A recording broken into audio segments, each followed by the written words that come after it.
हिंगोली लोकसभेचे महाविकास आघाडीचे उमेदवार नागेश पाटील आष्टीकर आपल्या सोबत आहेत।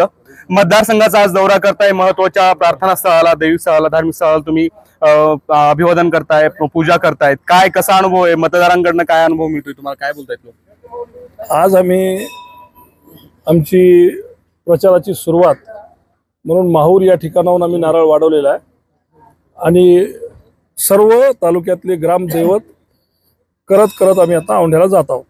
बरं, साधारणतः आज किती किलोमीटरचा प्रवास झाला? मतदारांसोबत चर्चा झाली का? काय म्हणतायत मतदार? मतदारांच्या भेटीगाठी झाल्या, प्रमुख मंडळीच्या सर्व भेटीगाठी झाल्या, चालू आहेत, अजूनही चालूच आहे। आम्ही आता किनवट पासून म्हणजे माहूर पासून आता हिंगोली पर्यंत पोहोचलेलो आहोत। इथून आता आम्हाला काय औंढ्याला जायचंय।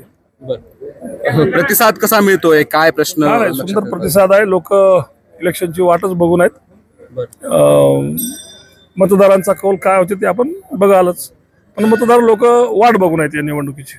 बरं, जवळपास हिंगोली लोकसभेचे चित्र स्पष्ट झालेले आहे। प्रमुख 3 उमेदवार समोर आले आहेत, महाविकास आघाडीचे एक, महायुतीचे एक आणि वंचित बहुजन आघाडीचे। तुम्ही महाविकास आघाडीचे उमेदवार आहात, कोण प्रतिस्पर्धी चांगली टफ फाईट देईल तुम्हाला असं वाटतं आता सगळं त्याच्यानंतर? अहो मी काय म्हणतो दादा, मागे आपल्याला सांगितलं होतं की मतदाराला ठरू द्या ना, कोण टफ फाईट देते मतदाराला ठरू द्या ना, मी काऊन ठरवू? तुम्हाला काय वाटतं तुमची तर हे सांगा ना प्रतिक्रिया। आम्ही उमेदवार आहे, काय वाटतं? आमचे ध्येय धोरण, आमच्या आघाडीचे ध्येय धोरण आम्ही घेऊन पुढे जात आहेत। मतदाराचा प्रतिसाद उत्तम आहे, चांगला आहे। आजच्या घडीला जर आपण पाहायला गेलो तर सत्ताधारी पक्षामध्ये लोक अजिबात खुश नाही आहेत, अतिशय बेजार आहेत लोक। शेतकरी बेजार आहे, कष्टकरी बेजार आहे, व्यापारी बेजार आहे, कर्मचारी बेजार आहे। महागाईचा भडका खूप वाढलेला आहे, तरुणाई पार विस्कळीत होऊन गेलेली आहे।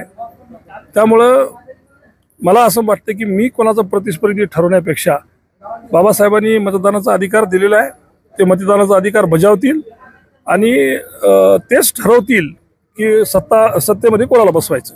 बरं, महायुतीचे उमेदवार बाबूराव कदम यांनी सुद्धा जोरदार पद्धतीनं प्रचार सुरू केलेला आहे, तुम्ही प्रचार सुरू केलेला आहे। काय वाटतंय आघाडी तिकडले पण तुम्ही फोटो वगैरे सोशल मीडियावर बघत असाल? नाही, मी काही सोशल मीडिया वगैरे बघत नाही काही। असेल त्यांचं काम ते करत असतील, आम्ही आमचं काम करत आहे। बरं, मतदारांना काय आव्हान असणार आहे आता? आमचं आव्हान सोडा, सत्ताधाऱ्याला विचारा ना तुमचं आव्हान काय असणार आहे। सत्ताधाऱ्यांना विचारलं पाहिजे ना, आमचं तर आव्हान काय? आम्ही तर रंजल्या गाजल्याच्या सोबत आहेत, आम्ही तर बेजार माणसाच्या सोबत आहेत, आम्ही विरोधी पक्षात आहेत आणि आजच्या घडीला आपण सगळेजण बघत आहात की कोण्या पद्धतीने चाललंय ते। त्यामुळे आम्ही ठरवण्यापेक्षा तुम्ही सत्ताधाऱ्याला विचारा, तुम्ही कोणता अजेंडा घेऊन पुढे चालत विचारा ना। निश्चित हे होते महाविकास आघाडीचे हिंगोली लोकसभेचे उमेदवार आणि आज लोकसभा मतदारसंघाचा दौरा केलेला आहे आणि मतदारांचा चांगला प्रतिसाद मिळतोय अशी माहिती त्यांनी माझ्याशी बोलताना दिली आहे। कॅमेरा पर्सन आकाश माधव दिपके, एबीपी माझा, हिंगोली। एबीपी माझा, उघडा डोळे बघा नीट।